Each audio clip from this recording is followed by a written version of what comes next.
happened to dial this program in time to attend a trial stranger than any since we first learned the knack of breathing. And that was a long time back. The poor folks listening to other stations will lose all this. But congratulations to you for being no such fool as to miss the Undecided Molecule.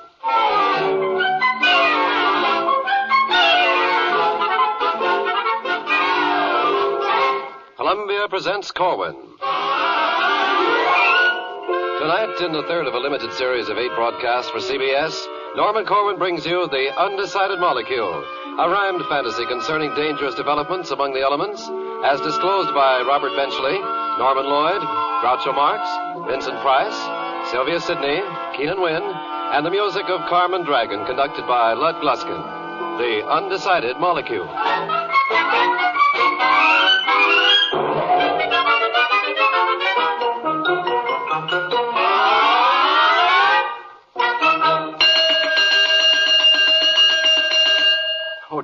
Oh dear. The cosmic alarm, which means I fear some woeful harm is afoot or a wing in the universe. Some deplorable thing, some active curse, like a falling sky, or a new star cluster been banged up by a cluster buster. Sounds to me like a dried up sea, or another ice age for a spell. Or maybe it's only a freezing hell. On the other hand, it might possibly be that Hitler is alive and well. But after all, there's no point guessing. If it rings again in a manner pressing, I'll answer the interstellar phone. I wish they'd leave a feller alone. Why only last eon? Hello. Yes, this is he. What? Who? What's that? Say that again? But where? But how? But why? But when? Individually and solely? Now, wait a minute. Take it slowly. It did. Oh, no, not that. Holy jumping Jehoshaphat. I'll call a session right away. You bet. Uh-huh. Mm-hmm. Okay. Oh, Grunt. Oh, Moon. Oh, damn it. We are faced with a calamity. I must be cool as liquid air. Hold on. Who's that? Who's pulling my hair? Why, it is I. What am I scary at? Nonsense. I'll phone the Secretariat. Oh, dear, I am in such a tizzy. The obvious rhyme, the line is busy. I'll try again. There's no harm trying. Oh, I'm dying, Egypt. Dying. Hello. Say, this is the 5th VP in charge of physiochemistry. Now, listen here. An especially perky molecule has gone berserk. It has refused to be confined, incorporated, or assigned to anything. It simply sits with a calm expression, and it knits. Now, by all means, we must prevent such an utterly dangerous precedent. One holdout molecule, unpent, can cause the cosmos' great ferment. We must arraign this beast and try it. The charge? Inciting particles to riot. Okay, arrange. I mean arraign. I mean all three. I mean the twain. No, never mind. Just get it booked. Or else the universe is cooked. Oh, me, oh, my. Goodbye.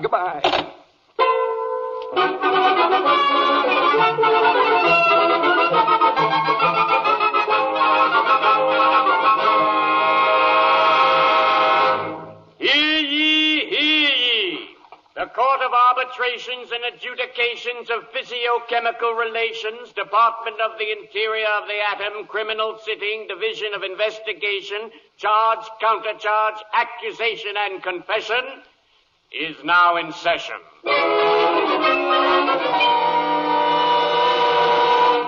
The court will rise and face the justice who will adjust this case. See that your concentration centers on His Honor the Justice just as he enters. Which he is doing even now. Everybody bow! Everybody bow! To wit, contrary notwithstanding, you may sit. Clegg, read the charge. May it please the court, et al. To wit. It pleases the court. Get on with it.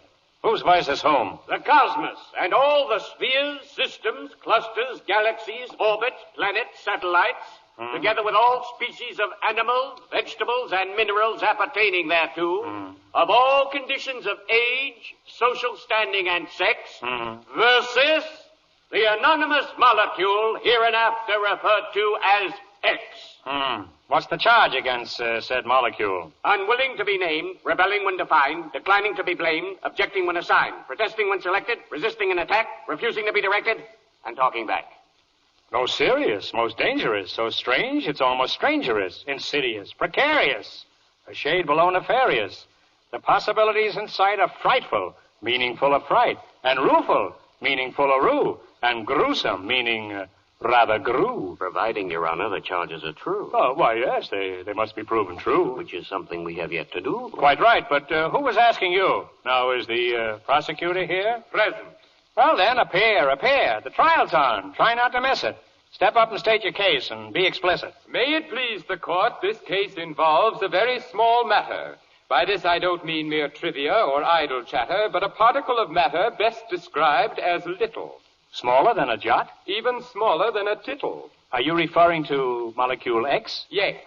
And why don't you say so? I will, if I may so. The point, Your Honor, is that should X be acquitted here, catastrophe will follow, since it must then be admitted here that all control of elements has given away to anarchy, and every substance will perforce be jittery and panicky. Thus, when we wish a molecule to join up with some other, to make a cup or lemon drop or the Karamazov brothers, to be a fog or a catalogue, or a lawn to be idyllic on, a beagle or a bagel, or a mountain made of silicon, they may refrain, they may desist.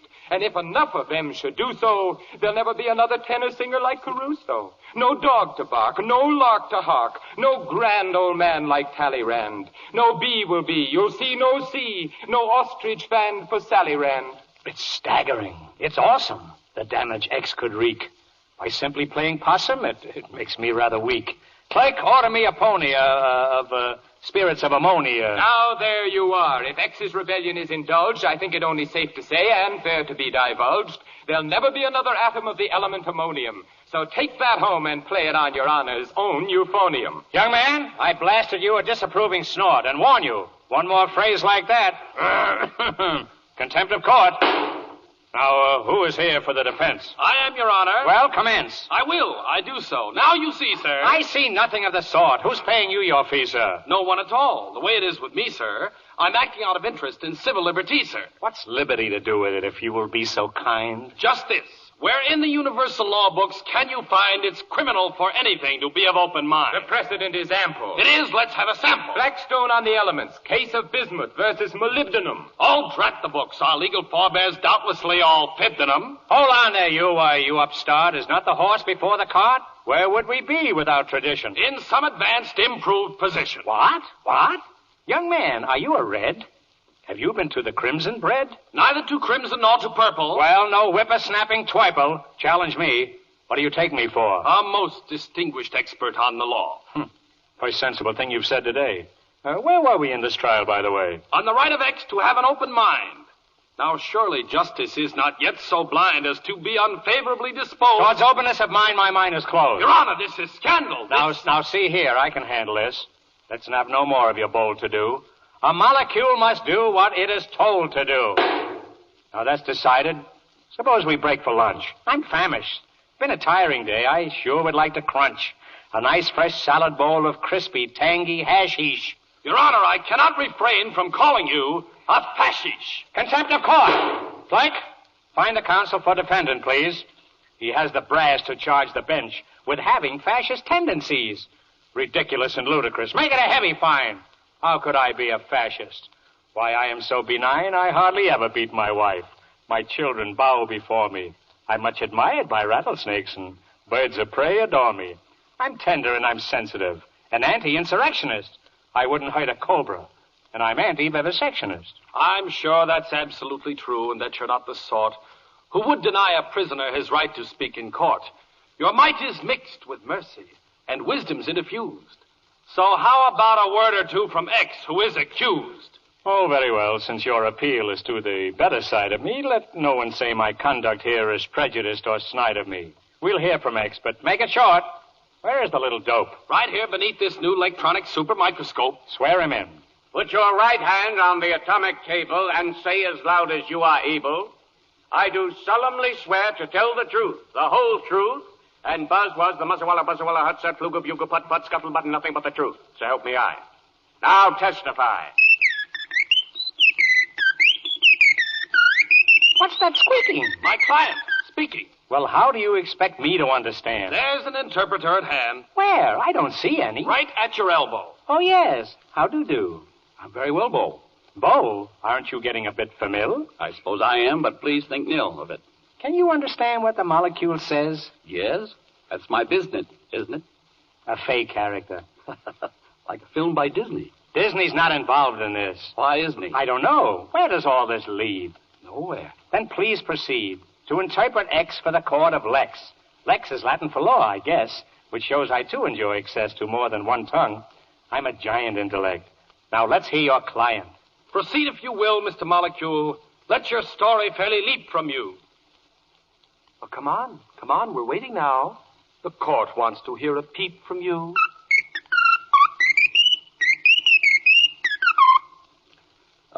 X says as follows. I cannot bring myself to be just anything that's asked of me. I cannot chide my inner soul. I must confide I've set a goal. I've thought it through and cannot bear to be shampoo for oily hair. My spirit sings, my fiber spiels of nobler things and high ideals. I'll fairly bust my heart within if I am just an onion skin. I worry some. What's drearier than to become bacteria?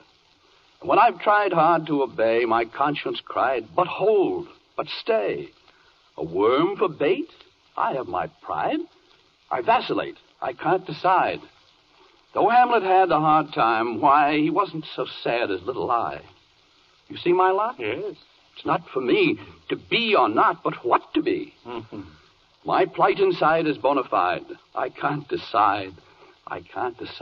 I've never been so touched or moved. I sniffle and I blubber. I thought my heart was made of steel, but it is made of rubber. Poor little thing, tormented so by dreams of the eugenic. Oh, fiddlesticks, this molecule is but a schizophrenic. How is it that in all the time since matter first appeared, each separate iota has loyally adhered to universal law without a solitary beef? Beef? Until this pipsqueak came along. Now suddenly there's grief. The heavens shake and earthquakes quake and oceans heave and slither. And dogs and cats and acrobats are in a frightful dither.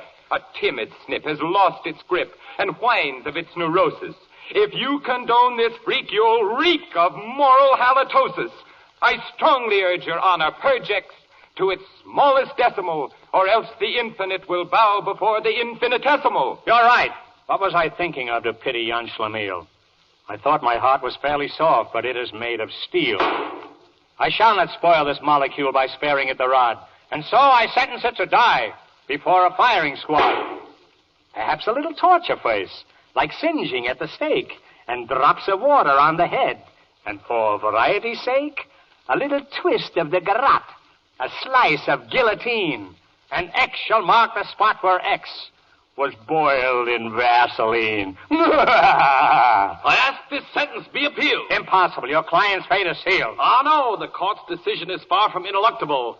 I must remind you, my good sir, that matter's indestructible. Gadzooks, it is. I had forgot. We can't destroy a particle. It seems we're in the power of this clever young upstarticle. The case is lost. I must withdraw. If punishment's not capital and X cannot be executed, I don't give a rap at all. We can't imprison it, and we'd be in a most infernal stew with cosmic checks and balances eternally askew. Oh, dear. Vaismere. What will become of all of us? This little Jake and his strange quirk will surely be the fall of us. Your Honor. You mean me? May I have a conference with you at the bench? Why, of course. May I suggest a means by which disaster be evaded? My client is no pighead and may likely be persuaded to join some element or other. X is not a softy. No. It merely wishes to belong to something fairly lofty. Its point of view is forward. Its attitude is global. Its heart is set on being part of something good and noble. How righteous.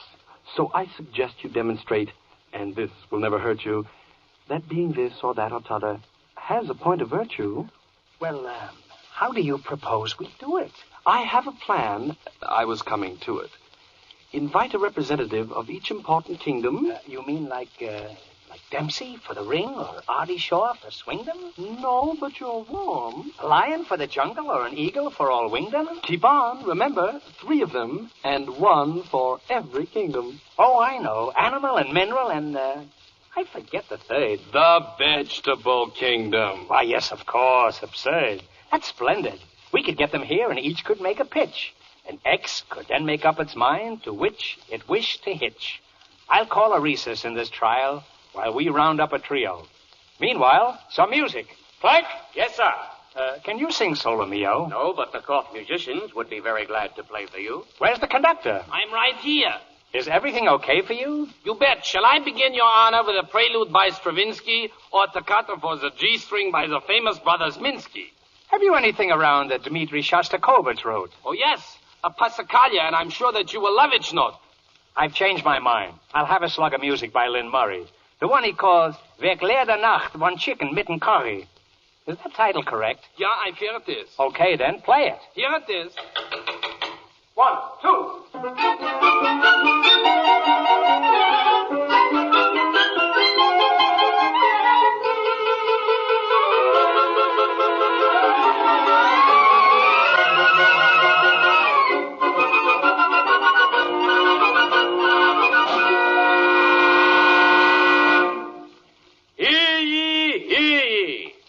Spokesman for the vegetable kingdom will rise and address the court concerning the advantages to Molecule X of joining this classification, with handy allusions to paleontology, plant psychology, stems and flowers, roots and fruits, and outstanding examples of horticulture and botany, if he's got me.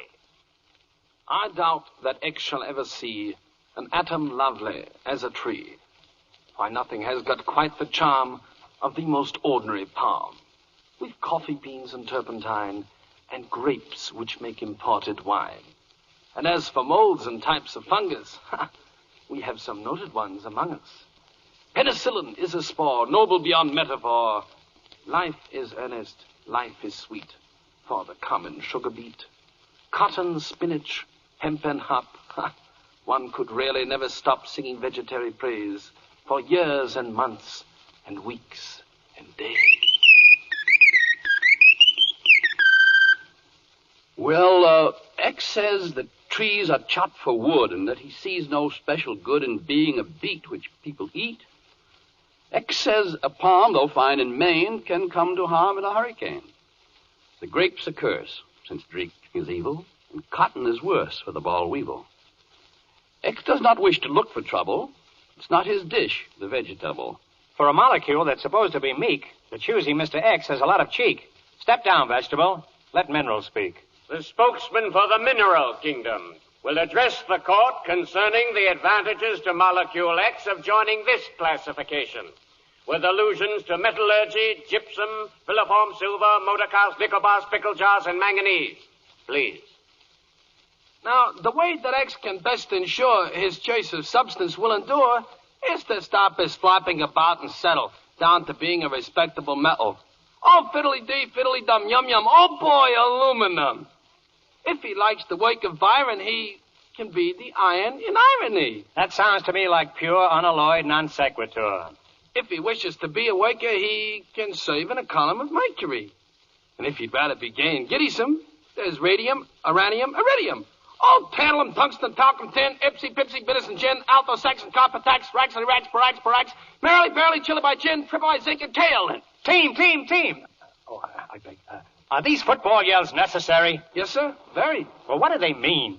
Well, amphibolsphine and pyroxene, being amygdaloidally idiochromatic, may create a stalactitic static, affecting the scalahedral speed. Mm-hmm. On this, the experts are fully agreed. Well, that clears it up very well indeed. Proceed. If X wants glamour, need he be told of silver, platinum, and gold? And the safest job on any planet is to be a nice, strong rock of granite. If he likes good cooking, a dinner will boil very nicely over mineral oil. Does he cry to be a wagon hitched to a star, then apply to be a Hollywood motor car? Oh, I could pour mineral law before you forever and a day, if it wouldn't bore you. Well, X says he, that any jury'll find mercury somewhat mercurial. Iron gets rusty, bare rocks too nude, talc is too dusty, oil is crude. The automobile is not his bent. One elliptical wheel means an accident. Gold you can keep. He simply balks at lying deep beneath Fort Knox. I've never heard such utterly rash, hypercritical balderdash. If I weren't so stately and dignified, I'd take that molecule outside and bop him right in his little beezer. Who does he think he is, Little Caesar? Ah! Let the animal kingdom present its spokesman. Come on. Where is the gent? Right here, but, Your Honor. All right, begin. It's a her. Never mind. Swear him in. Swear him in. Very well. The spokesman for the animal kingdom, etc.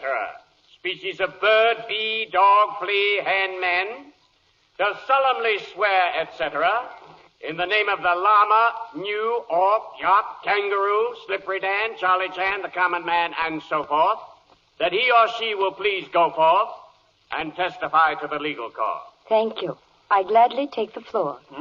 Rather pretty. Eh bien? Hello? I could fascinate X with the mystery of our considerable natural history. I could tell him the fame of each colorful name. Go on. I'm goose pimply and blistery. I could tell of a bird named the smew, and another eclect, uraboo, of Tsigatai, Tzo, and of Tsingle Row. And a fish that is called in canoe? Quite true. And a monkey that's called Wanderoo? Quite true. Oh, I just love to listen to you. I could tell of the vinegaroon, the squacko, the guiduck, baboon, the antelope bongo, the crow known as drongo. Will you join me for lunch one day soon? For the record, may I ask whether these names are real or fictionary? Don't interrupt. They're all in your dictionary. Now, the capercaillie has a whistle. Of course. Distinct from the ling and dixistle. The zebu and zivet, Anteric of Tibet. I cling to your words like a thistle. I urge X to join the toucan or some other nice animal clan, like the beautiful cootie or charming agouti. But what of the species of man? Oh, that's another subject entirely. I do not recommend that X get involved in the affairs of mankind.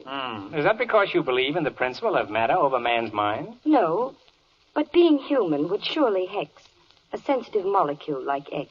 Just how do you mean, Queen? Well, it's not so easy to be a common man, no matter how much you work and plan. It's still a neat trick to live the span commonly allotted to the common man. A wandering breeze will affect your pump. If not a measle, then a mump. You can pull a tendon, get roundly hissed, or have to depend on an analyst. How true. You can get ptomaine or be undersold. Then there's Franco's Spain. Fui. And the common cold. A review can stink. You can miss a guess, or be told how to think by the yellow press. Did I tell you I greatly admire your dress? No.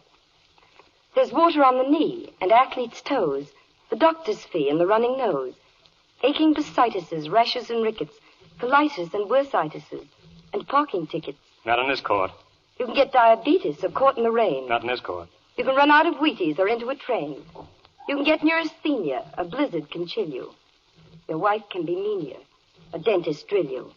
A plaintiff can sue you. A bite give malaria. If no lover woo you, alas, miseraria. Very legal embroilments. Just let me take care of you. Thank you. A fascist will fight you. And then there is asthma. Vampires can bite you and whine on your plasma. You can be badly reared and flunk out in Latin, or tangle your beard in spaghetti au gratin. It's fattening. You can get a flat tire, drop teeth in the drain, or suffer a dire escutcheon stain. You can drown in the Dnieper or suffer the bends. You can wind up a leper and lose all your friends. Hard to wind up a leper. You can settle in Philly, or step in a pail, or feel willy-nilly and cease to inhale. How morbid, depressing, in fact suicidal. By the way, have you ever an hour that's idle? Your Honor, my client has something to say. I could meet you, what's that about X again, eh? He's ready, I said. Well, let him go ahead. X says as follows. I'm glad to know the awful truth. Man has such woe, forsooth, forsooth. What philosophy. Yet what he's done, proud hands can clap. He's beaten the Hun and Will the Jap. He flies the air just like a smew and swims for fare like the Incanoo. Yes, like the Incanoo. He has a soul. He reads Descartes. Like me, his goal is a thing apart. He's learned to kill the harmful bug by serum, pill, and sulfur drug. He beats the band and goes to school to understand the molecule. You're the rascals. In face of odds, he makes his way. Gives birth to quads, builds TVA. Displays his charms, plays blindfold chess, listens to Brahms and CBS.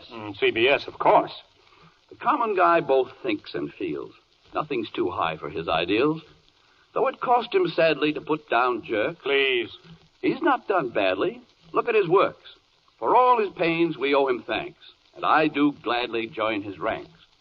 The human flock has golden fleece, grace to its stock and lasting peace.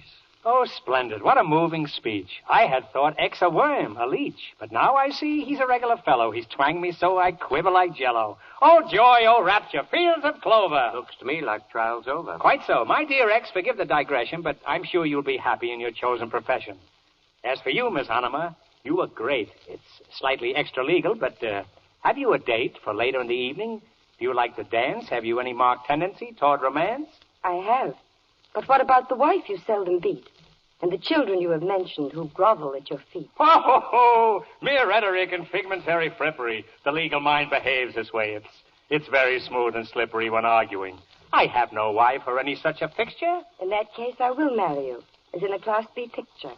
We'll create a happy ending, plus 2 children of each sex. To be a part of one of them, shall we invite friend X? Magnificent idea, that. Is our future child agreed? X says indeed, and asks you speed your visit to the Reverend so we can have a life to lead and bring this to a clever end. Hooray, I thought you'd never end. Will the court musicians kindly advance to the mic and play a wedding dance?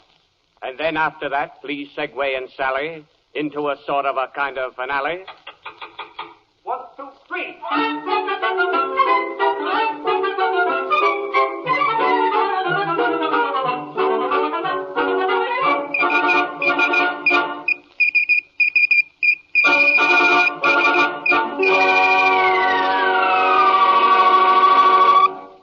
You have been listening to The Undecided Molecule, a rhymed fantasy written and directed and produced by Norman Corwin for CBS as the third of 8 programs in the series Columbia Presents Corwin. Carmen Dragon composed the music. Lud Gluskin conducted. That gifted man, Robert Benchley, appeared as the interpreter for the molecule. And you can see me soon in the Paramount picture, Duffy's Tavern. It was Norman Lloyd who did that wonderful work as the highly competent official clerk. Quiet. Oliver Wendell Groucho Marx appeared as the judge. And I'm going to be together with my brothers on the stage and screen again in A Night in Casablanca. Some one of these nights. Good night. Vincent Price as the prosecutor was convincing and smooth and even slick. And you can catch me soon in 20th Fox's Dragon Wick. It was Sylvia Sidney who convinced the molecule that being a human being can be fun. And if you'd like to see more of me, I'm appearing in a new film entitled Blood on the Sun. I, Keenan Wynn, in sound mind and body... I object. Performed as the counsel for the defense of Molecule. And to give you an idea how versatile I am, I was also the spokesman for the vegetable minerals.